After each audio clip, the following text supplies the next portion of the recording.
31 दिसंबर की वो रात आम रातों से कहीं ज्यादा सर्द और डरावनी थी। पूरा शहर नए साल के जश्न में डूबा हुआ था।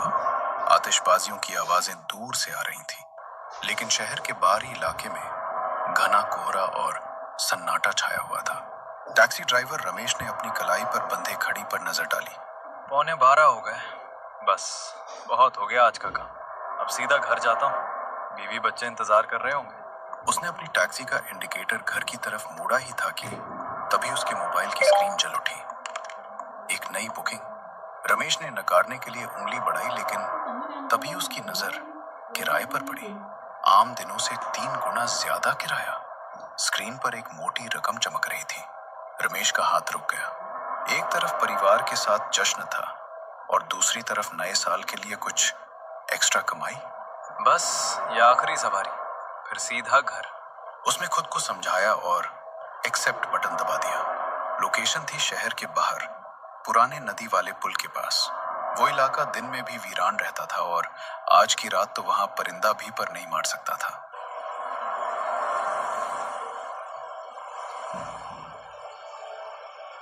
जैसे जैसे रमेश की टैक्सी उस पुराने लोहे के पुल के करीब पहुंची, कोहरा और गहरा होता गया।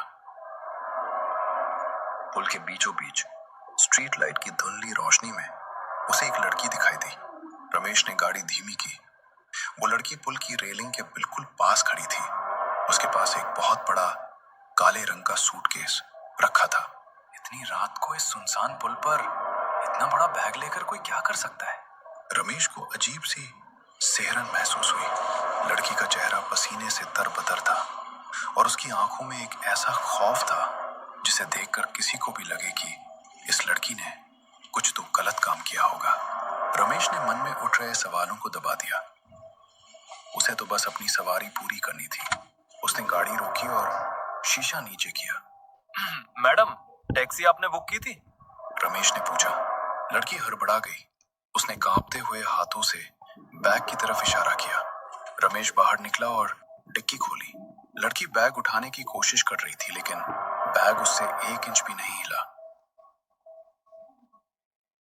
ऐसा लग रहा था मानो उसमें कपड़े नहीं बल्कि लोहे के बाट भरे हों। लड़की की सांसें फूल रही थी। रमेश आगे बढ़ा। रहने दीजिए मैडम, मैं रख देता हूँ। जैसे ही रमेश ने उस बैग के हैंडल को पकड़ा, उसे एक अजीब सा एहसास हुआ। बैग जरूरत से ज्यादा भारी था, बहुत ज्यादा भारी। रमेश ने उस भारी भरकम बैग को पूरी ताकत लगाकर उठा रहा था। मैडम, क्या है इस बैग में? पत्थर भरे हैं क्या? रमेश ने मजाक करने की कोशिश की ताकि माहौल थोड़ा हल्का हो जाए। लड़की ने कोई जवाब नहीं दिया। वो बस पत्थर की मूरत बनी उसे घूर रही थी। उसकी नजरें बैग पर ही टिकी थी। रमेश ने किसी तरह उस वजनी बैग को टैक्सी की डिक्की में धकेला और जोर से डिक्की बंद की। धड़ाम, उस आवाज से वहां का सन्नाटा टूट गया। मैडम, बैठ जाइए। इतना कहकर रमेश ड्राइविंग सीट पर आ गया।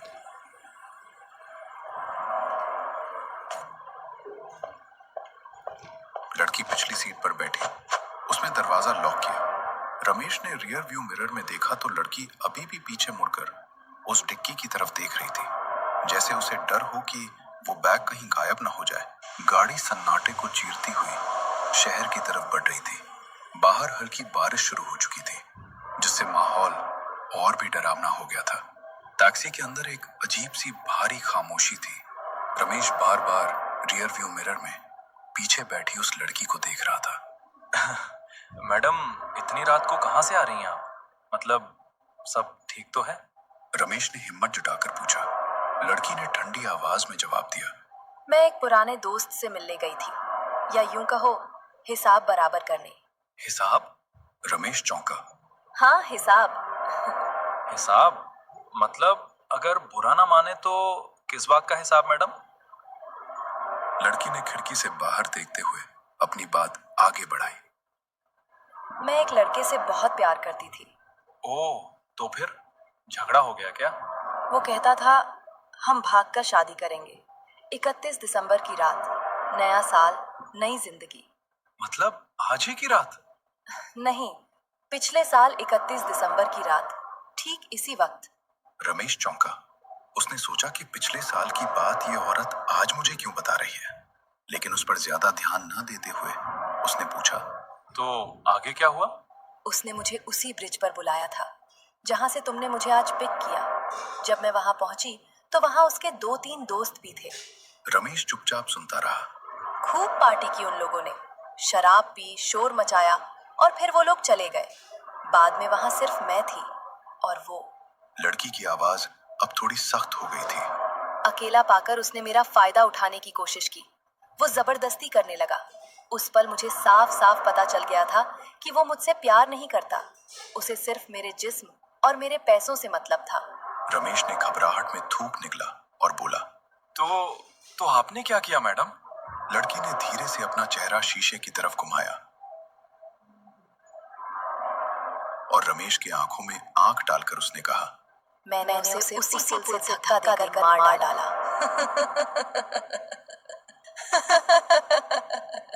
रमेश के हाथों से स्टीयरिंग छूटते छूटते बची।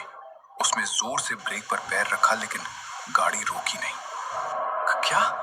मार डाला आपने? लड़की अचानक जोर से हंसी। वो हंसी किसी साधारण लड़की की नहीं लग रही थी। वो रमेश की सीट के थोड़ा करीब आई। तुम्हें क्या लगा कि मैं एक गरीब अबला नारी हूँ जो चुपचाप सब सह लेगी? रमेश का गला सूख चुका था। उसे लग रहा था कि उसने किसी डायन या पागल कातिल को गाड़ी में बैठा लिया है। लेकिन अगला वाक्य सुनकर रमेश की रूह कांप गई। और तुम क्या सोच रहे थे अभी थोड़ी देर पहले? हाँ, सुनसान रात, अकेली लड़की, मजा आ जाएगा। रमेश के माथे पर पसीना बहने लगा। नहीं मैडम, मैं ऐसा कुछ नहीं सोच रहा था, कसम से।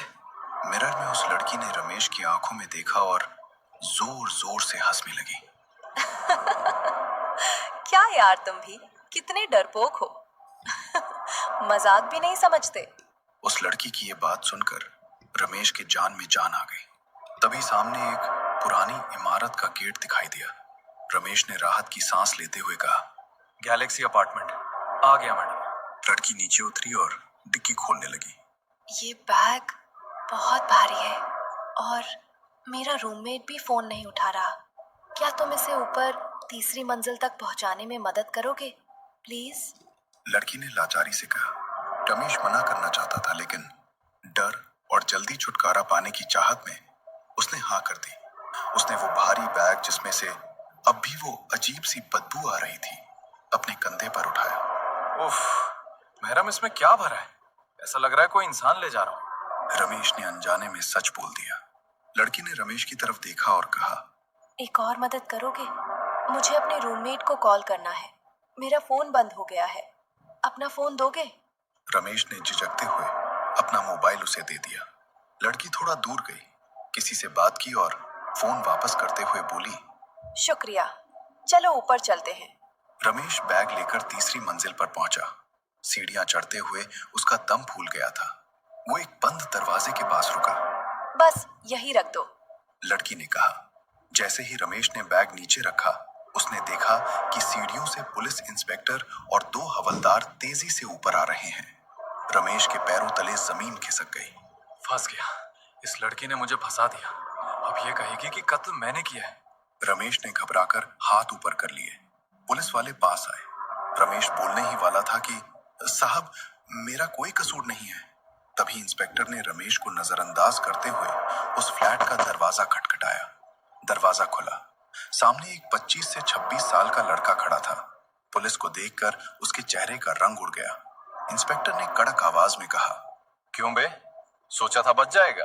सिपाही ने उस भारी बैग की चेन खोली। रमेश की नजर बैग के अंदर गई और उसकी चीख निकल गई। बैग के अंदर उसी लड़की की लाश थी जो अभी रमेश के साथ टैक्सी में आई थी। उसका शरीर नीला पड़ चुका था और गले पर निशान थे। रमेश ने हड़बड़ाकर पीछे देखा। वो लड़की वहां नहीं थी। इंस्पेक्टर ने उस लड़के को हथकड़ी लगाते हुए रमेश से कहा, शुक्रिया दोस्त। अगर तुम सही समय पे अपने फोन से पुलिस कंट्रोल रूम में कॉल करके लोकेशन नहीं बताते तो ये सीरियल किलर इस लाश को भी गायब कर देता। ये अब तक 4 लड़कियों को मार चुका है। रमेश सन्न रह गया। कॉल? साहब मैंने कॉल नहीं की, वो तो उस लड़की ने। तब रमेश को याद आया, उस लड़की ने उसका फोन मांगा था। उसने रूममेट को नहीं बल्कि पुलिस को फोन किया था। अपनी ही लाश बरामद करवाने के लिए। पुलिस मुजरिम और लाश को लेकर नीचे चली गई। रमेश बदहवास सा वहां खड़ा रहा। कांपते पैरों से वो नीचे आया और अपनी टैक्सी में बैठा। उसका पूरा शरीर पसीने से भीगा हुआ था। उसने इंजन स्टार्ट किया और वहां से भागने ही वाला था कि तभी उसकी नजर फिर से रियर व्यू मिरर पर पड़ी। पिछली सीट खाली थी, लेकिन